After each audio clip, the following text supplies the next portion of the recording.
আসসালামু আলাইকুম রহমতুল্লাহ। আশা করি সবাই ভালো আছেন।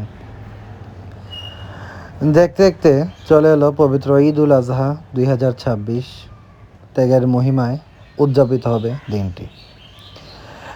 ইতিপূর্বে আমি বাংলাদেশের অন্যতম বিখ্যাত গাবতলী এবং ঢাকার বৃহত্তম যেই হাট তথা উত্তরার দিয়াবাড়ি হাটের ভিডিও দিয়েছিলাম। আজ পর্যায়ক্রমে আমি আমার নিজ এলাকা বৃহত্তর সিলেটের প্রবেশদ্বার 360 আউলিয়ার পুরনো ভূমির সিলেটের প্রবেশদ্বার মাধবপুর পৌরসভার যেই গরুর স্থানীয় হাটটি রয়েছে সেই হাটের ভিডিও আজ আমি আপনাদের কাছে তুলে ধরব। যদিও হাট শুরুর অনেক পূর্বেই আমি গিয়েছিলাম, যখন গরু মাত্র ঢুকছে সেই সময়। তো বিস্তারিত ইনশাল্লাহ ভিডিওতে দেখবেন এবং পরবর্তীতে একেবারে হাট চলাকালীন সময়ে আরেকটি সেকেন্ড পার্ট ভিডিও আসবে। সেখানে আমি আমাদের নিজের কোরবানির গরু কিনা এবং ওই হাটের মধ্যে গরুর যে কালেকশন সেই গরুর বিস্তারিত তুলে ধরব।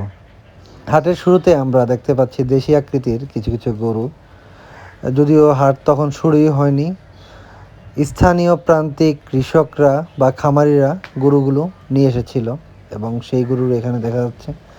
গ্রামাঞ্চলের হাটগুলোর সবচাইতে বড় সৌন্দর্য হচ্ছে এটা, এখানে প্রান্তিক খামারি বা কৃষক বা গৃহস্থ যাদের বলে তারাই গরুগুলো পালে, গরুগুলো নিয়ে এসে এখানে বেশিরভাগ থাকে দেশীয় প্রজাতির যে সকল গরু, সেই গরুগুলো। এখানে বড় আকৃতির একটি গরু দেখা যাচ্ছে এবং পর্যায়ক্রমে ইনশাল্লাহ আপনারা দেখতে পাবেন আরও যে সকল গরু। এই যে এখানে একটি ট্রাকে খুব সম্ভবত ফার্ম থেকে একটি ট্রাকের গরু এসে নামানো হচ্ছে।